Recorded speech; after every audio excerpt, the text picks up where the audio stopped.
ప్రియమైన సహోదరి సహోదరులకు మన ప్రభు అయిన యేసుక్రీస్తు నామంలో వందనాలు తెలియజేస్తున్నాను. ప్రాముఖ్యంగా మనం ఈ సమయంలో దేవుని వాక్యం చదువుకొని ముందుకు కొనసాగుదాం. అందరూ బైబిల్ గ్రంథం తీసి మత్తయి సువార్త 14వ అధ్యాయం 29వ వచనాన్ని మనం చదువుకొని వాక్యాన్ని ధ్యానించుకుందాం. ఆయన రమ్మనగానే పేతురు దోణి దిగి యేసు నొద్దకు వెళ్ళుటకు నీళ్ల మీద నడిచెను. కానీ గాలిని చూసి భయపడి మునిగిపోసాగెను. ప్రభువా ప్రభువా నన్ను రక్షించమని కేకలు వేసెను. వెంటనే యేసు చేయి చాపి అతని చేయి పట్టుకొని, అల్పవిశ్వాసి ఎందుకు సందేహపడుతువని అతనితో చెప్పాను. ప్రియమైన దేవుని బిడ్డలారా,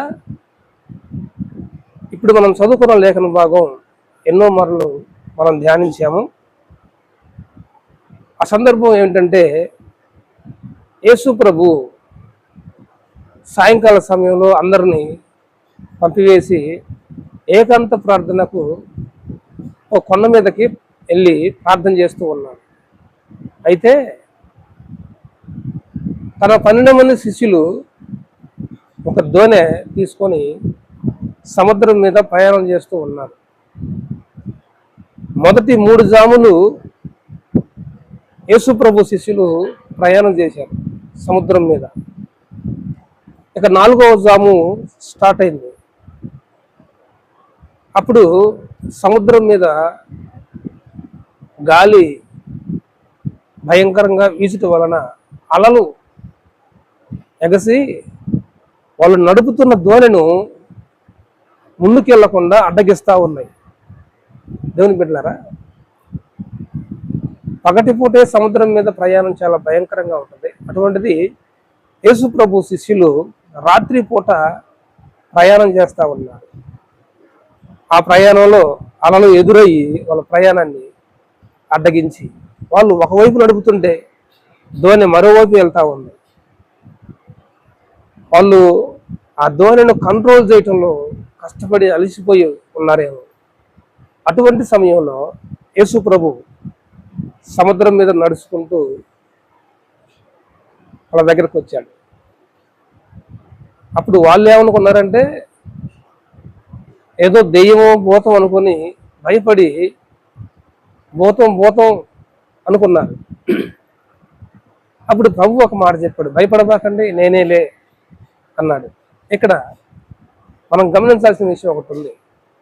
ఏంటంటే, యేసు ప్రభు తనను నమ్మిన బిడ్డలు కష్టాలలో ఉంటే, ఆయనను అనుసరించేవారు ఇబ్బందుల్లో ఉంటే, ఆయన సముద్రాలు దాటుకుంటూ అయినా రాగలడు, సముద్రం మీద నడుచుకుంటూ అయినా రాగలడు. 14 సముద్రాల అవతల మనం ఉన్నా కానీ ఆయన అక్కడికి కూడా రాగలడు.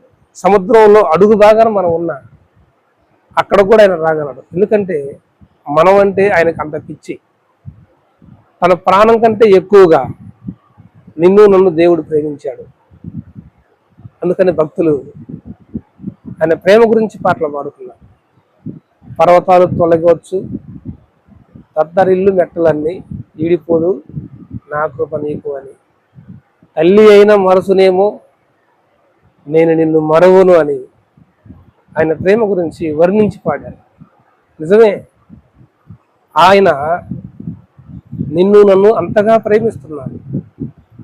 కష్టం వచ్చింది, మనం ఇక ముందుకు కొనసాగలేము అని మనం కృంగిపోతే మాత్రం ఆ క్షణమే మన పక్కన దేవుడు నిలబడి తన చేయి పట్టుకొని పైకి లేపుతాడు. దేవుని బిడ్డలారా, ఆయన మనల్ని మర్చిపోయే దేవుడు కాదు, విడిచిపెట్టే దేవుడు కాదు. కన్యలలో, ఇబ్బందుల్లో, కష్టాలలో, శ్రమల్లో ఉంటే దాటిపోయే దేవుడు కాదు. సముద్రాలు దాటుకుంటూ, సముద్రాల మీద నడుచుకుంటూ అయినా వచ్చి మనకున్న కష్టాన్ని తప్పించగలడు. ఇక రెండో పాయింట్ మనం గమనిద్దాం.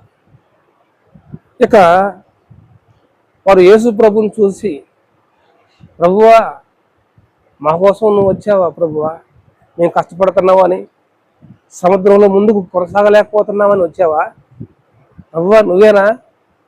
నువ్వే అయితే నేను కూడా నీళ్ళ మీద నడుస్తా ప్రభువా అని పేతురు మాట్లాడతాడు.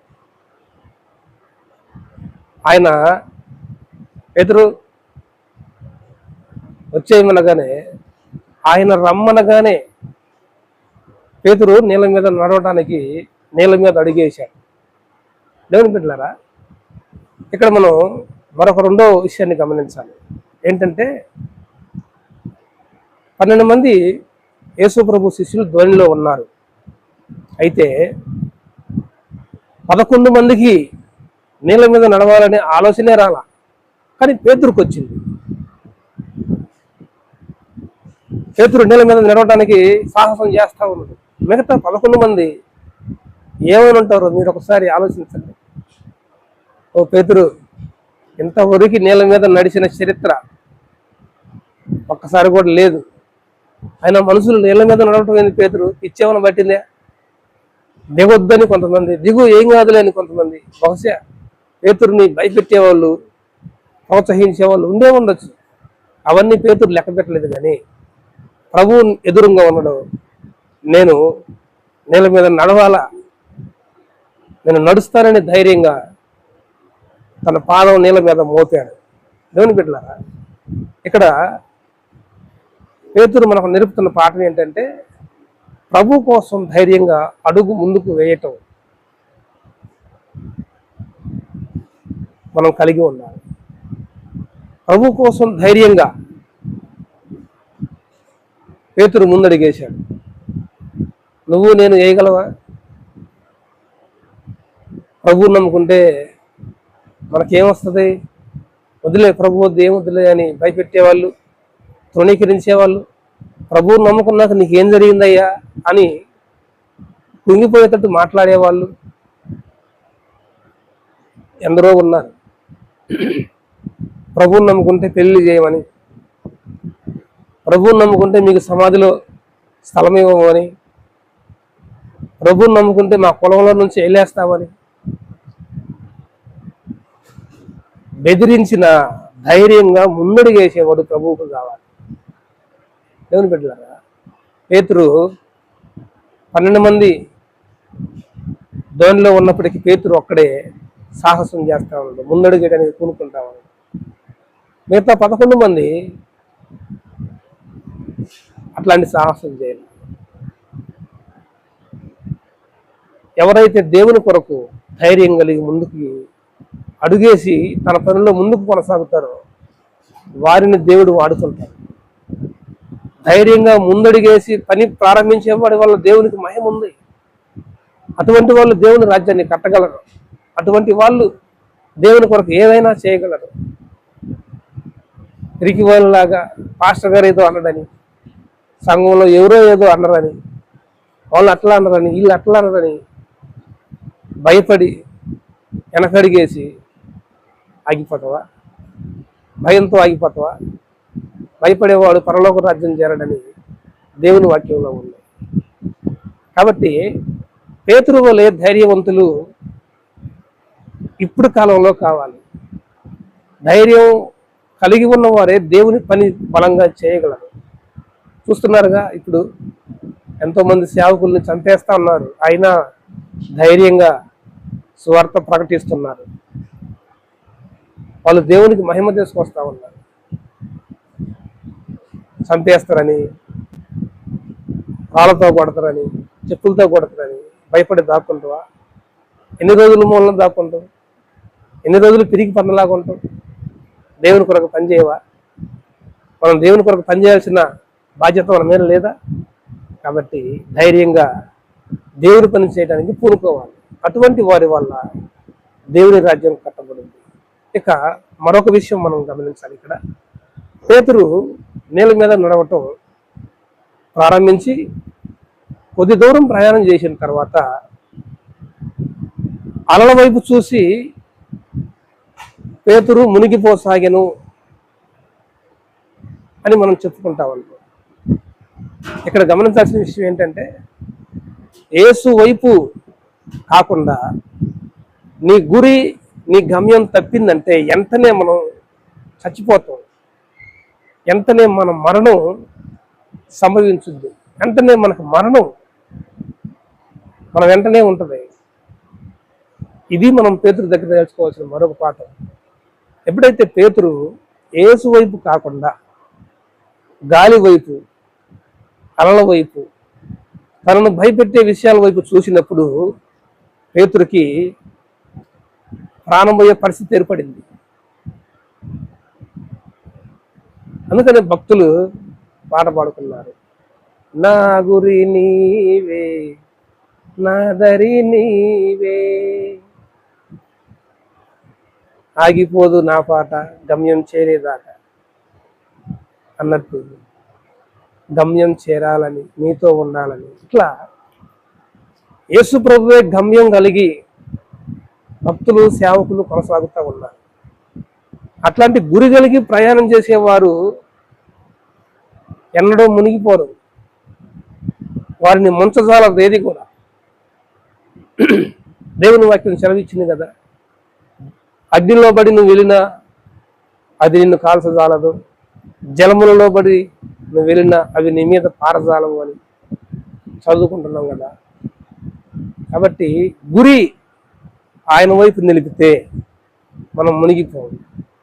ఎప్పుడైతే మనం గురి కోల్పోతామో వెంటనే మన పతనం స్టార్ట్ అవుతుందని నేర్చుకోవాలి దేవుని బిడ్డలారా. అట్లా గురి తప్పిన వాళ్ళు ఎందరో బైబిల్ గ్రంథంలో పతనం అయిపోయారు. మెట్టుకి లోతు భార్యను జ్ఞాపకం చేసుకోండి అని చెప్పి లోకాస్వార్తలో చదువుకున్నాం కదా. ఏమైపోయింది లోతు భార్య? ఉపస్తంభం అయిపోలేదా? మరొక వాక్య భాగంలో ఉంది కదా, నాగటి మీద చేయబెట్టి ఎనిదిరిగి చూసేవాడు నాకు పాత్రుడు కాదని లేఖనం సెలవిచ్చింది కదా. యేసు వైపు గురి పెట్టి మరలా నీ గమ్యాన్ని మార్చినవంటే ఖచ్చితంగా మనం మునిగిపోయే ప్రమాదం ఉంది. కాబట్టి మన గురి యేసు వైపు నిలిపి, యేసు మీద నిలిపి మనం ప్రయాణం చేయాలి. ఈ ఆత్మీయ జీవితం ముందుకు కొనసాగాలంటే ఖచ్చితంగా నీ గురి బంధువుల మీద, బంధాల మీద, ఈ లోక సంబంధమైన సంపద మీద, స్నేహితుల మీద, కడుపులు పుట్టిన పిల్లల మీద, కొంతమందికి తల్లిదండ్రుల మీద గురి ఉంటుంది. ఎవరి మీద అయితే నువ్వు గురి పెట్టావు, ఎవరి మీద అయితే నువ్వు నమ్మకం ఉంచావు, వాళ్ళు ఎవరు కూడా నిన్ను రక్షించలేరు. కాబట్టి నీ గురి యేసు మీద నిలిపి ముందుకు కొనసాగు. పేతురు అయితే అప్పుడు గురి కోల్పోయి మునిగిపోవటం ప్రారంభించాడు. దేవుని బిడ్డలారా, ప్రభు కృపామయుడు కనుక ఆయన చేయబట్టుకొని అల్పవిశ్వాసి ఎందుకు సందేహపడితివి అన్నాడు. ఇక్కడ మనం గమనించాల్సిన మూడో పాయింట్ ఉంది. పేతురుకి వెనక 11 మంది ఉన్నారు ధ్వనిలో, ముందు యేసు ప్రభు అక్కడ ఉన్నారు. ఎవరు కాపాడగలరు? యేసు ప్రభు ఒక్కడ ముందు ఉన్నాడు, 11 మంది వెనకున్నారు. 11 మందిని కేకేయాలి కదా. కానీ పేతురు యేసు ప్రభుని ప్రభువా అని కేకేశాడు. ఎంత గొప్ప ధన్యత! షడ్రక్, మేషక్, అబేద్నెగో అనేవాళ్ళు మీరు అగ్నిగుండంలో వేసినా పర్వాలేదు, మాకు రక్షించగలిగే ప్రభు ఉన్నాడు, రక్షించకపోయినా పర్వాలేదు, మేమైతే మాత్రం రాజీపడే ప్రసక్తి లేదని నిలబడలేదా? అట్లా ప్రభువు కాపాడినా కాపాడకపోయినా ఆయన కొరకు కనుక నువ్వు నిలవగలిగితే ఖచ్చితంగా దేవుడు నిన్ను, నన్ను రక్షించగలడు. కాబట్టి ఈ వాక్య భాగం మనం మన జీవితాలకు అన్వయించుకున్నాం. ప్రభు మనలను మర్చిపోయే దేవుడు కాదు, తల్లి కంటే, తండ్రి కంటే ఎక్కువగా ప్రేమించేవాడు. Praise Lord. ఈ వాక్యాన్ని దేవుని కృపలో దీవించును గాక.